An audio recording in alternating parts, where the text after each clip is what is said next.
علیکم، کیا حال ہے بچوں؟ امید ہے آپ خیریت سے ہوں گے۔ یہ کلاس چہارم کا اسلامیات کا لیکچر ہے۔ میں لیکچر شروع کرنے سے پہلے آپ سے ریکویسٹ کروں گی کہ سب سے پہلے میرے چینل کو سبسکرائب کر دیں اور بیل آئیکن کو پریس کریں۔ آج ہم ہجرت حبشہ پڑھیں گے، اس کی پہلے ہم پڑھائی کریں گے۔ سبق نمبر 4، ہجرت حبشہ۔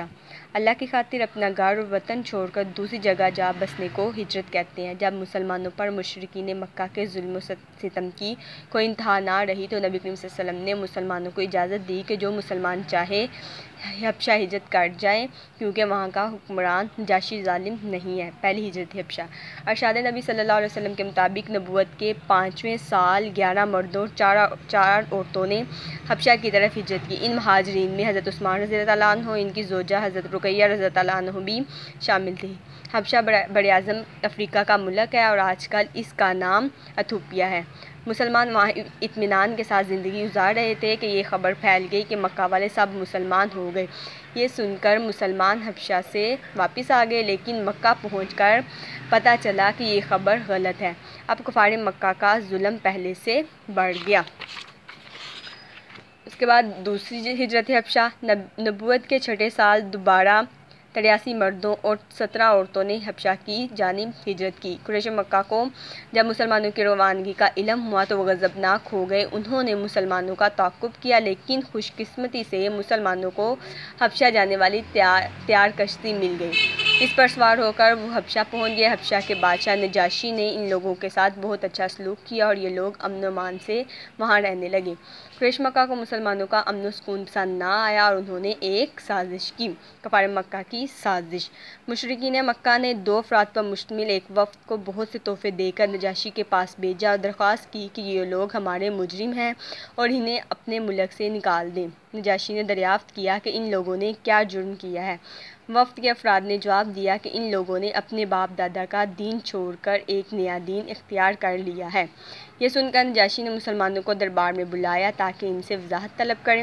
مسلمانوں کی طرف سے حضرت جعفر طیار رضی اللہ عنہ نے تقریر کرتے ہوئے کہا: اے بادشاہ، ہم ایک جاہل قوم تھے، بتوں کی عبادت کرتے تھے، مردار کھاتے تھے، گناہوں کے عادی تھے، بھائی بھائی پر ظلم کرتے تھے۔ ہم اس حالت میں تھے کہ اللہ تعالیٰ کا ہم پر کرم ہوا اور اس نے ہم میں سے اپنا رسول بھیجا۔ اس نے ہمیں اللہ کے سچے دین کی طرف بلایا، ایک اللہ کی عبادت کرنے کا حکم دیا، پاک دامنی اور صلہ رحمی کی تعلیم دی، ہر برائی و گناہ سے بچنے کو کہا۔ ہم اس نبی پر ایمان لائے اور اس کی بتائی ہوئی باتوں پر عمل کرنے لگے تو ہماری قوم ہماری دشمن بن گئی۔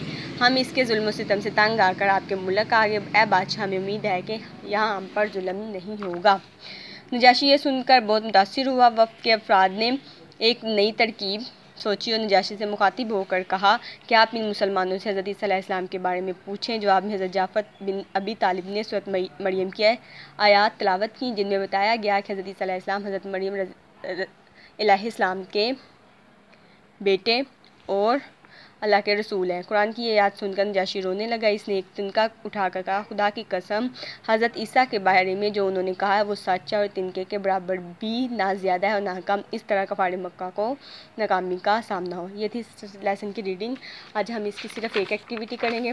سرگرمی نمبر 2، خالی جگہ۔ اللہ کی خاطر اپنا گھر اور وطن چھوڑنا ڈیش کہلاتا ہے ہجرت۔ پہلی بار ہجرت حبشہ کرنے والے لوگ لوٹ آئے کیونکہ خبر پھیل گئی کہ ڈیش مسلمان ہو گئے، مکہ والے سب۔ نجاشی کے دربار میں مسلمانوں کی طرف سے ڈیش نے تقریر کی، حضرت جعفر طیار نے۔ کفار مکہ نے وفد نے کہا کہ مسلمان ہمارے ڈیش ہیں، دشمن حضرت عیسیٰ حضرت مریم کے بیٹے ہیں۔ یہ تھا آج کا لیکچر۔ آپ نے اس کو ریڈنگ کو پڑھنا ہے اور یہ سرگرمی نمبر 2 بک پہ حل کرنی ہے۔ تھینک یو، اللہ حافظ۔